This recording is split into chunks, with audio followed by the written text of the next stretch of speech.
ओम नमः शिवाय। महाशिवरात्रि व्रत की सभी भोले भक्तों को बहुत बहुत शुभकामनाएं।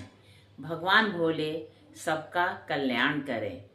महाशिवरात्रि का व्रत बहुत ही धूमधाम से हमारे हिंदू धर्म में मनाया जाता है।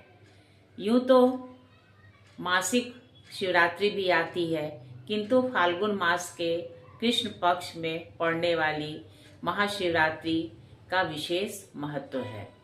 26 फरवरी को महाशिवरात्रि का व्रत मनाया जाएगा। भगवान सबका कल्याण करे।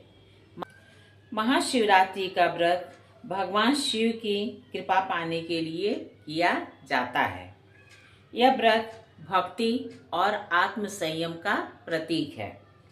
मान्यता है कि इस दिन भगवान शिव और पार्वती जी का विवाह हुआ था।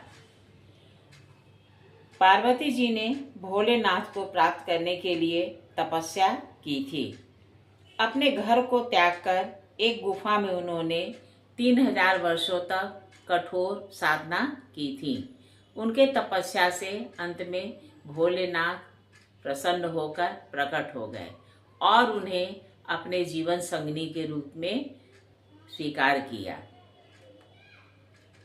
इसी दिन की याद में प्रत्येक वर्ष महाशिवरात्रि का व्रत मनाया जाता है।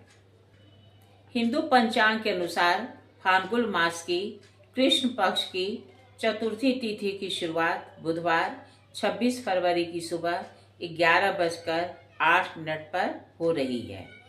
वही तिथि का समापन 27 फरवरी की सुबह 8:54 पर होगा।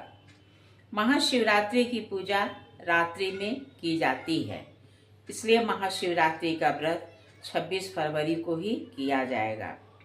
इस दिन सुबह उठकर किसी पवित्र सरोवर में स्नान कर हमें भगवान भोलेनाथ के समक्ष घी का दीपक जलाकर व्रत का संकल्प लेना चाहिए। भगवान भोले को गंगा जल, दूध, दही, शहद, धतूरा और बेलपत्र चढ़ाना चाहिए। भगवान शिव को भांग भी चढ़ाने की प्रथा है। इस प्रथा के पीछे यह कारण है कि हम अपने समस्त दुर्गुणों का त्याग करें और भगवान भोलेनाथ उसे हर लें। आइए शिवरात्रि के उपलक्ष्य में मैं आपको एक प्राचीन तथा धार्मिक कथा सुना रही हूँ। जब पांचों पांडवों द्रौपदी सहित वन में अज्ञातवास कर रहे थे, तब उनके कष्टों को देखकर भगवान श्री कृष्ण तथा महर्षि व्यास ने अर्जुन से भगवान शिव को प्रसन्न करके वर प्राप्त करने के लिए कहा तथा उसके लिए उपाय बताया। वीर अर्जुन अपने तथा राज्य पर आए हुए संकटों का नाश करने के लिए व्यास जी के निर्देशानुसार इंद्रकील पर्वत पर गए। वहां उन्होंने जाह्नवी के मनोहर तट पर मनोरम पार्थिव शिवलिंग का निर्माण किया और विधिवत उसकी पूजा करने लगे तथा उन्होंने तप करना प्रारंभ किया। गुप्तचरों द्वारा जब इंद्र को अर्जुन के इस तप का पता चला, तब वे अपने पुत्र का मनोरथ समझ गए और वृद्ध ब्रह्मचारी का वेश धारण कर उसकी परीक्षा लेने के उद्देश्य से वहां आए। उन्होंने अर्जुन का आतिथ्य ग्रहण करने के बाद अनेक प्रकार से उसे तप से विमुख करने का प्रयास किया, परंतु अर्जुन का दृढ़ निश्चय देखकर वे अपने वास्तविक रूप में प्रकट हो गए। फिर तो उसे शंकर के दिव्य मंत्र का उपदेश देकर तथा अपने अनुचरों को अर्जुन की रक्षा के लिए आदेश देकर अंतर्धान हो गए। तदुपरांत महर्षि व्यास के कथनानुसार अर्जुन भगवान शिव का ध्यान कर एक पैर पर खड़े हो गए तथा सूर्य की ओर एकाग्र दृष्टि करके शिव जी के दिव्य पंचाक्षर मंत्र ओम नमः शिवाय का जाप करने लगे। उनके घोर तप को देखकर देवगण भी आश्चर्यचकित हो गए। वे भगवान शिव के पास गए और उन्होंने अर्जुन को वर प्रदान करने के लिए प्रार्थना की। देवताओं की बात सुनकर भगवान शिव हंस पड़े और उन्हें निश्चिंत रहने के लिए कहा। वे आश्वस्त होकर अपने अपने स्थान पर लौट गए। इधर दुर्योधन द्वारा भेजा हुआ मूक नामक एक मायावी राक्षस सुकर का रूप धारण कर अनेक प्रकार का भयंकर शब्द करता हुआ तथा वृक्ष पर्वत आदि को उखाड़ता हुआ वहां पहुंचा जहां अर्जुन तप कर रहे थे। उसे देखते ही अर्जुन समझ गए कि यह निश्चय ही मेरा अनिष्ट करना चाहता है, अतः उसे मार देने के उद्देश्य से वाण का संधान करने लगे।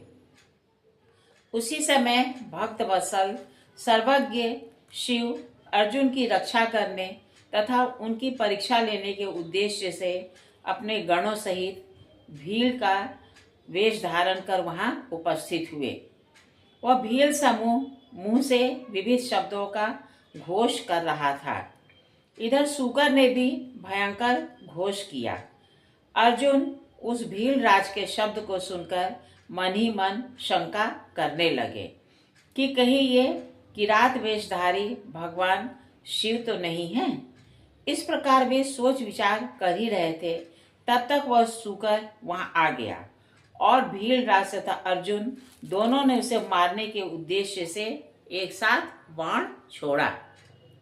भील राज का बाण सूकर के पूंछ के भाग में लगा और मुंह से निकलता हुआ पृथ्वी में चला गया, जबकि अर्जुन का बाण मुख से पुच्छ भाग की ओर निकलकर पृथ्वी पर गिर गया और सूकर तुरंत मर गया। तदुपरांत अर्जुन अपना बाण उठाने के लिए झुके ही थे कि उसी समय भील राज की आज्ञा से उनका अनुचर भी उस बाण को उठाने के लिए झपटा और अर्जुन से बाण मांगने लगा। अर्जुन ने बहुत समझाया कि यह बाण मेरा है, इसमें मेरा नाम भी अंकित है, परंतु वह अपने हठ पर अड़ा रहा। इस प्रकार दोनों में बहुत देर तक वाद विवाद होता रहा। अंत में उसने अर्जुन को कृतघ्न तथा मिथ्याभाषी आदि शब्दों द्वारा अपमानित करते हुए युद्ध के लिए ललकारा। तब अर्जुन क्रुद्ध होकर बोले, मैं तुमसे नहीं तुम्हारे राजा से युद्ध करूंगा। गण के द्वारा अर्जुन की बात को सुनकर किरात वेशधारी भगवान शिव अपने गणों सहित युद्ध के लिए वहां उपस्थित हुए और दोनों में भयंकर युद्ध होने लगा।